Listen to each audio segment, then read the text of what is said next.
Everyone, welcome to Gyanshila academy.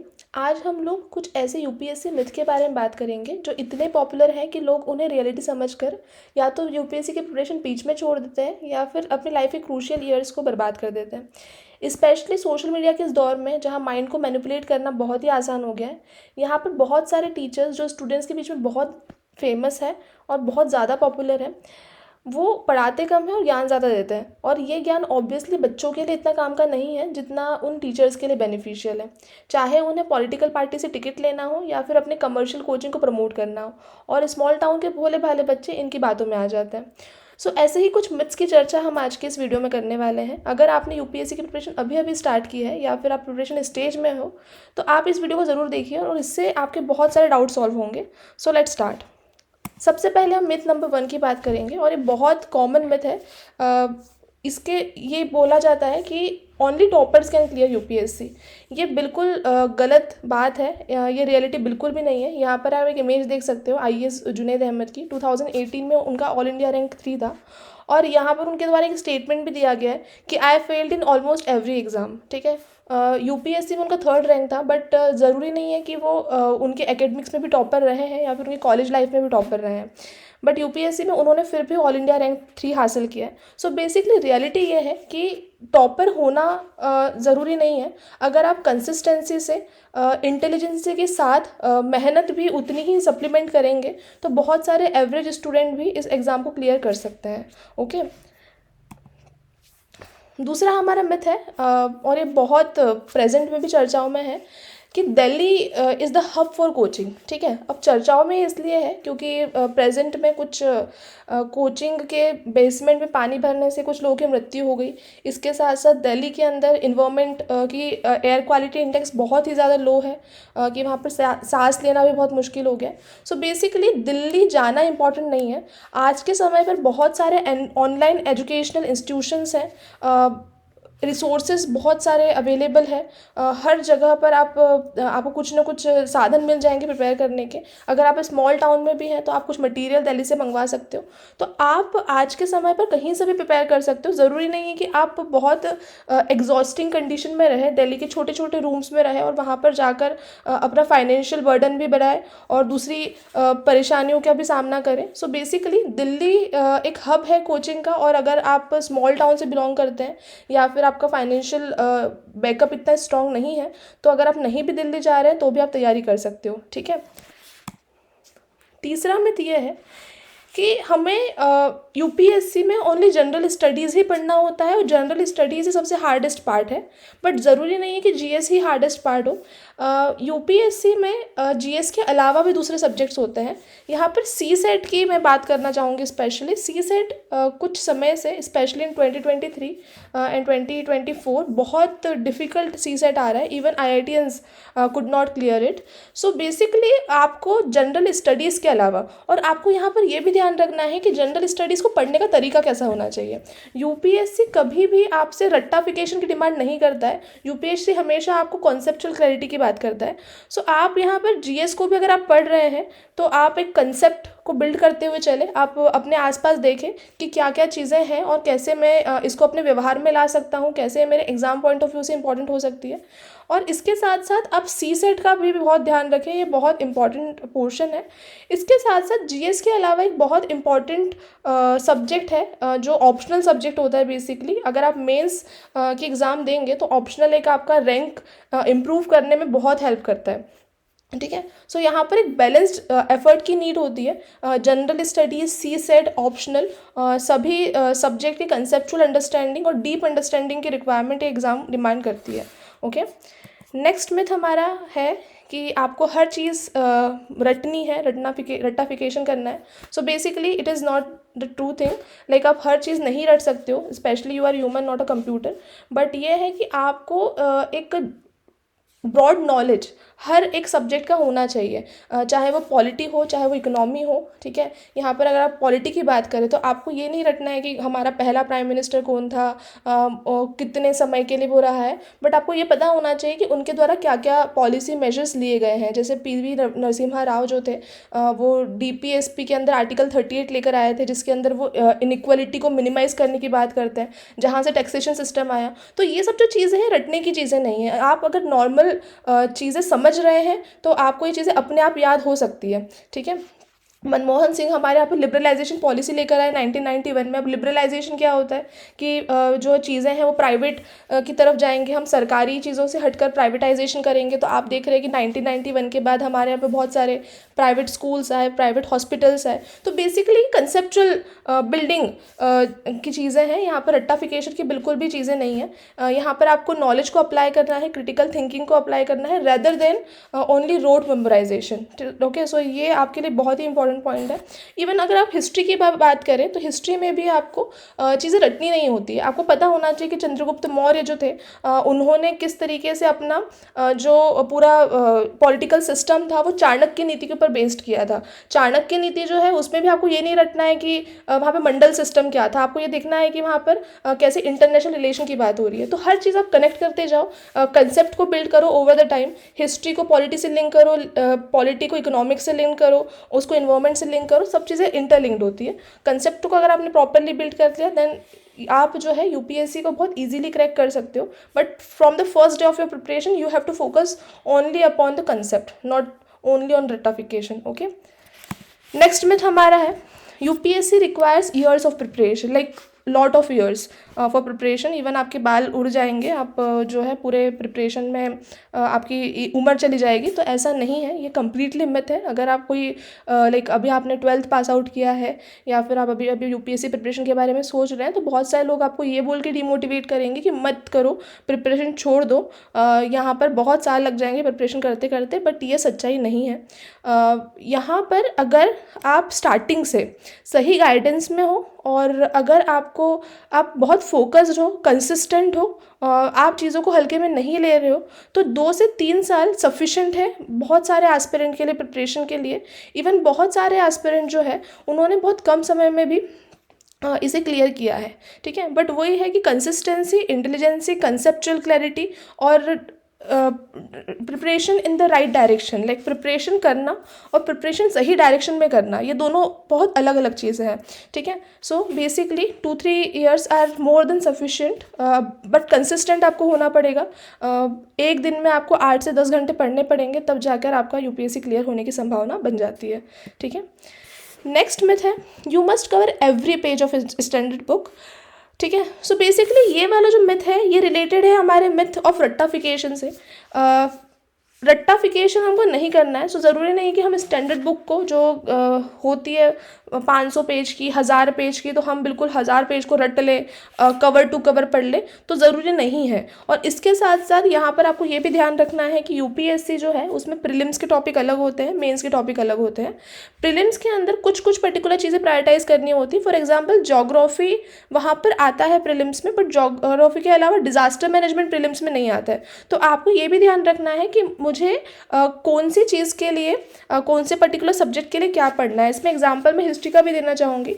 History में जो mains है उसके अंदर एंशियंट हिस्ट्री, मिडिएवल हिस्ट्री नहीं आती, और आप बिल्कुल मेंस के पहले अगर एंशियंट और मिडिएवल की बुक लेकर बैठ गए हो तो ये बिल्कुल भी सही नहीं है, ठीक है। तो आपको स्टैंडर्ड बुक के ऊपर कंप्लीटली रिलाई नहीं करना है, आपको बहुत करंट से अपडेटेड होना पड़ता है। और अपडेटेड इन द सेंस रटना नहीं है करंट अफेयर्स को भी, आपको अवेयर रहना है। जैसे लास्ट ईयर एक यूपीएससी में क्वेश्चन आया था कि India does not import Apple from USA, ठीक है। अब देखो ये जो क्वेश्चन है ये कहाँ से आएगा, आपको क्या किसी स्टैंडर्ड बुक में मिलेगा ये क्वेश्चन? ये आपने, अगर आप थोड़ा अवेयर हो कि हम लोगों के कुछ सैंक्शन इशू चल रहे थे एप्पल के इंपोर्ट और एक्सपोर्ट को लेकर के, तो अगर आप अवेयरनेस आपके पास है तो आप ये वाले क्वेश्चन को इजीली सॉल्व कर सकते हो। तो इट इज़ नॉट नेसेसरी कि आप स्टैंडर्ड बुक के ऊपर ही कंप्लीटली रिलाई करो। You have to like be updated with PIB reports, ARC reports, financial website data, ठीक है। सो ये आप अपडेट करते रहिए, कंसेप्ट को बिल्ड करें rather than just only focusing upon standard books, okay. Next myth हमारा है कि UPSC interview requires perfect English. So there is a person जिनका आप इमेज यहाँ पर देख सकते हो, गौरव बुदानिया। इनका ऑल इंडिया रैंक 13 था और इनका जो इंटरव्यू है वो इन्होंने हिंदी में दिया था, इन्होंने मेंस इंग्लिश मीडियम में लिखी थी। ठीक है, सो इंटरव्यू में वो आपको ये नहीं जज करना चाह रहे हैं कि आपको इंग्लिश आती है या फिर हिंदी आती है। यूपीएससी इन सबसे बहुत ऊपर है। यूपीएससी ये जज करना चाह रहा है कि आपकी पर्सनालिटी कैसी है। अगर आप आगे चल कर कलेक्टर बनने वाले हो तो आपकी पर्सनालिटी उस लेवल पे मैच कर रही है कि नहीं कर रही है। ठीक है, आपका कम्युनिकेशन किस प्रकार से है, रेदर देन आप इंग्लिश में बात कर रहे हो या फिर हिंदी में बात कर रहे हो, बट पर्सनालिटी आपकी जज यहाँ पर की जाती है इंटरव्यू में, ना कि आपका लेवल ऑफ लाइक लैंग्वेज जज किया जाता है। ओके, नेक्स्ट मिथ है only young aspirant have a chance. So basically it is not a true thing. Young aspirant के अलावा बहुत सारे जो लोग हैं उन्होंने आफ्टर 30 ईयर ऑफ एज भी यूपीएससी दिया है, उन्होंने क्लियर किया है। इवन यहाँ पर यूपीएससी भी आपको एक एज लिमिट देती है 32 ईयर्स की, 36 ईयर्स की। For the OBC and SC ST के लिए कोई एज लिमिट नहीं है। सो बेसिकली यहाँ पर ऐसा नहीं है। UPSC is not just about age, it is also about like consistent effort और डेडिकेशन टुवर्ड्स एग्जामिनेशन।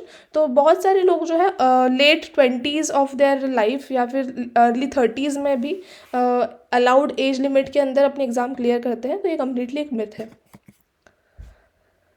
ठीक है, इसके अलावा एक मिथ ये है कि यूपीएससी एस्पिरेंट बिल्कुल अपनी सोशल लाइफ को छोड़ देते हैं, उनकी कोई सोशल लाइफ नहीं होती है, अब किसी से मिल नहीं सकते हैं, बिल्कुल वो हो जाते हैं। देखो आजकल के समय में ना ऐसा है कि आप मतलब बहुत ज़्यादा बातें की जा रही है इवन स्ट्रेस की, वर्किंग आवर्स की, and if you are like preparing then you are also putting your hours of particular day.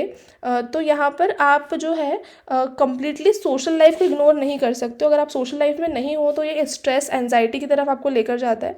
So you have to balance. Like ऐसा है कि जब आप पढ़ाई कर रहे हैं तो आपको पढ़ाई करनी है, आप बट आपका जो है इसमें टाइम मैनेजमेंट बहुत इफेक्टिव होना चाहिए कि आप स्टडी भी करें और आप रिलैक्स भी करें, तभी जाकर आपकी एग्ज़ाम क्लियर हो सकती है। अगर आप कंप्लीटली सोशल लाइफ से भी हट गए तो फिर आप जो है मतलब स्ट्रेस और एंजाइटी में इतने आ जाएंगे, और अगर आपने यूपीएससी नहीं भी क्लियर किया तो आप लाइफ में कहीं ना कहीं पे फेल हो जाएंगे। ठीक है, सो बेसिकली ये भी एक मिथ है।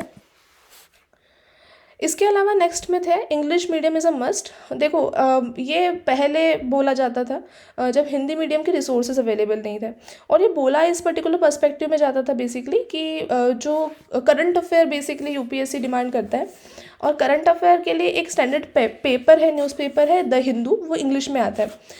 बट अभी के समय में अगर आप यूपीएससी के प्रीलिम्स के पेपर देखें या फिर यूपीएससी के मेंस के पेपर देखें, यहाँ पर करंट अफेयर के अलावा बेसिक कंसेप्ट का ज़्यादा रोल है। आपको अगर आपके बेसिक कंसेप्ट स्ट्रॉन्ग है, चाहे वो हिंदी मीडियम से हो चाहे आपके इंग्लिश मीडियम से हो, तो आप जो है करंट अफेयर को ईजिली सॉल्व कर सकते हो। ठीक है, मतलब क्वेश्चन हमेशा करंट बेस्ड नहीं, करंट अफेयर्स का सीधा नहीं पूछते, करंट अफेयर बेस्ड पूछते हैं।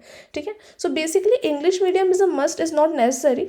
आप जो है हिंदी के अंदर भी एग्ज़ाम दे सकते हो, और यहाँ पर कुछ टॉपर्स भी हैं जैसे निशांत जैन सर जिनका ऑल इंडिया रैंक 13 था, रवि सिहाग जो है जिन्होंने अभी हाल ही में यूपीएससी क्लियर किया हुआ है हिंदी मीडियम से, इन्होंने भी टॉप 50 के अंदर अपनी रैंक हासिल की है। सो ऐसे बहुत सारे एग्जांपल्स आपको देखने को मिल सकते हैं जिन्होंने हिंदी मीडियम के अंदर भी अपनी काफ़ी अच्छी रैंक से यूपीएससी को क्लियर किया है। ठीक है, ठीक है, अब बेसिकली ना ऐसा है कि सोशल मीडिया है, सोशल मीडिया बहुत जल्दी दिमाग को मैनिपुलेट करता है। आपको ऐसा लगने लग जाता है कि यही सब चीज़ें सच बोली जा रही है। सो बेसिकली ना आपको ये मिथ को अवॉइड करना है, और सेकेंडली आपको हर्ड मेंटेलिटी को अवॉइड करना है। What is the meaning of herd mentality? Basically कि भेड़ चाल चलना है ना, कि सब ये कर रहे हैं तो हम भी ये करेंगे, या फिर ये ऐसा बोल रहे हैं तो हम भी इनकी ही बात को सुनेंगे। सो बेसिकली आप अपनी आपकी खुद की कॉन्शियसनेस होती है, आपका लाइक आपका माइंड कुछ बोलना चाह रहा होता है, आप किस चीज़ में एफिशिएंट है, आप किस चीज़ में इनएफिशिएंट है। तो आपको अपने पर्सनल डिस्क्रिशन के बेसिस पर डिसीजन लेना है, ना कि आप किसी और के बहकावे में आए, या फिर किसी सोशल मीडिया इन्फ्लुएंसर के या फिर किसी टीचर के बहकावे में आए। अपनी सोच डेवलप कीजिए, अपनी स्ट्रेंथ को आइडेंटिफाई कीजिए। अगर आपको लग रहा है you can clear this examination with consistent effort, then you can choose for this examination. But अगर आपको ऐसा लग रहा है कि it is not for me, then बहुत सारे ऑप्शंस आपके पास अवेलेबल है, ठीक है। आप स्टेट पीएससी ट्राई कर सकते हैं, आप एसएससी ट्राई कर सकते हैं। So basically there is a thing कि आप जो है हर्ड मेंटेलिटी को अवॉइड करिए। और लिटरली अगर आप मुझसे पूछें तो UPSC is actually very difficult examination. इसके लिए आपको ईयर्स ऑफ प्रिपरेशन तो नहीं लगती है, बट जितने भी ईयर्स आप देते हैं उसमें बहुत डेडिकेशन आपको लगता है, बहुत मेहनत यहाँ पर लगती है, ठीक है। सो बेसिकली किसी भी चीज़ पे विश्वास करने के पहले 2 बार सोचिए। सेकेंडली, अगर आप पहले आपने इस चीज़ को सोच लिया, सेकंड स्टेप ये होगी कि अगर आप इस प्रिपरेशन में आ चुके हैं तो आप कंसिस्टेंट रहिए। देखो, मेहनत करना अपनी जगह पर है, बट कंसिस्टेंट रहना अपनी जगह पर है। आपने ऐसा कर लिया कि आपने एक दिन 12 घंटे पढ़ लिया और फिर दूसरे दिन आपने 1 घंटे भी नहीं पढ़ा, तीसरे दिन आपने पढ़ा ही नहीं, ठीक है, और फिर आप ऐसे ही कर रहे हो कि हफ्ते में 2 दिन बहुत 12-12 घंटे पढ़ रहे हो, उसके बाद आप नहीं पढ़ रहे हो, तो ये चीज़ें नहीं होती है। आप अगर 2 से 3 घंटे भी दिन के पढ़ रहे हैं तो आपको कंसिस्टेंटली हर हफ्ते में 2 से 3 घंटे निकालने ही होंगे। सो बेसिकली कंसिस्टेंट रहना इज़ द की। चीज़ों का अगर आप बीच में छोड़ दोगे तो कंसेप्ट आपके क्लियर नहीं होंगे, बहुत सारी चीज़ें आपकी मिस हो जाएंगी करंट अफेयर में जो चल रही है। So be consistent with your preparation, be consistent with anything you are learning. जो आसपास आप देख रहे हो, ठीक है, उन चीज़ों से आप सीखें, वो अपनी चीज़ों को आप व्यवहार में उतारिए। बिकॉज यूपीएससी एक ऐसा एग्जामिनेशन है जो आपको लाइक आईएएस बनाता तो है, बट इसके अलावा बहुत सारी चीज़ें सिखा देता है। तो उन चीज़ों को सीखने पे आप फोकस करिए, वो आपके लाइफ में अगर आप आईएएस नहीं भी बने तो भी काम में आने वाली है, ठीक है। इसके अलावा बहुत सारे लोग ना स्टक हो जाते हैं बिटवीन द प्रिपरेशन कि हम क्या करें, लाइक हमको पता नहीं है कि हमारा क्लियर होगा या फिर हमारा क्लियर नहीं होगा। सो बेसिकली यहाँ पर सबसे अच्छा मीडियम है अपनी प्रोग्रेस को ट्रैक करने का, मॉक टेस्ट।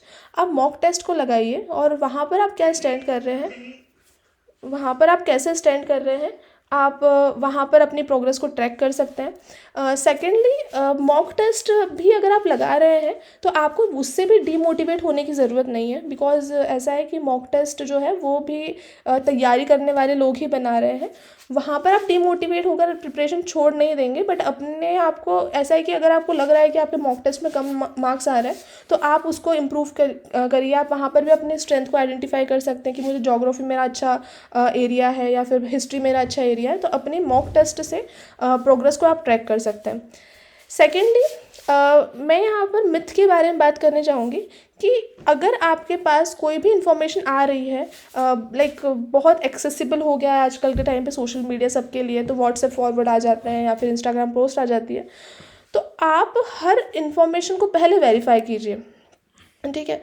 हर इंफॉर्मेशन को आप वेरीफाई करेंगे before adopting it into your preparation. Like बहुत पीडीएफ यहाँ पर आ जाती है, आपने क्या करा कि आपने प्रॉपर पूरी बुक ख़त्म कर ली, फिर आपको मिला कि टेलीग्राम पे किसी कोचिंग इंस्टीट्यूशन की पीडीएफ आ गई है, तो फिर आपने पीडीएफ को वापस पढ़ लिया और फिर आपके पास ऐसे बहुत सारी पीडीएफ आ गई। At the end of the day आपको कुछ भी याद नहीं रहने वाला है, ठीक है। So basically stuck to your resources, जितनी भी चीज़ें हैं पहले वेरीफाई करो कि इन्फॉर्मेशन सही है कि नहीं है। वेरीफाई करने का सबसे अच्छा तरीका है प्रीवियस ईयर क्वेश्चन को चेक करना। प्रीवियस ईयर क्वेश्चन जो है आपके लिए बाइबल है लिटरली। प्रीवियस ईयर क्वेश्चन को आप चेक करेंगे, आपको पता चलेगा कि यूपीएससी का लेवल क्या है, यूपीएससी क्या आपसे पूछना चाह रहा है। दिक्कत ये हो जाती है कि यूपीएससी की प्रिपरेशन नहीं हो रही है, आप उसके जगह पर आप एमपीपीएससी की प्रिपरेशन तो नहीं करने लगे हो, किसी स्टेट पीएससी के लेवल का तो नहीं पढ़ने लग गए हो, ठीक है। सो बेसिकली जितने भी मटीरियल ऑनलाइन अवेलेबल है, just verify it before using into your preparation, ठीक है। इससे ये हो सकता है कि ये जो मिथ है उससे आपको फालतू का स्ट्रेस हो सकता है, आपके एफर्ट वेस्ट हो सकते हैं, आपने बहुत सारी चीज़ें पढ़ ली और आपको लगा कि ये कुछ काम की नहीं थी, ठीक है। और ऐसा बहुत सारे लोगों के साथ होता है, बहुत सारे लोगों का इनिशियल जो ईयर्स हैं वो इसी चीज़ में बर्बाद हो जाते हैं क्योंकि उनको कोई प्रॉपर गाइडेंस नहीं होती, वो हर चीज़ पर विश्वास कर लेते हैं, ठीक है। तो यहाँ पर आपको बहुत लाइक सावधान होकर अपना डिसीज़न लेने पड़ेंगे, ठीक है। इसके अलावा लास्ट में आपको एक बात कहना चाहूँगी कि ये रील देखकर पास होने वाली एग्ज़ाम नहीं है। It needs hard work and dedication towards the study. So basically आपको हार्ड वर्क करना है, डेडिकेशन करना है, एंड आई एम श्योर कि आप जो है एक दिन यूपीएससी क्लियर करेंगे। So that's the video. ऐसे ही और वीडियोस के लिए और ऐसे ही और डाउट क्लियरिंग के लिए आप इस चैनल को सब्सक्राइब कर सकते हो। और thank you for watching this video.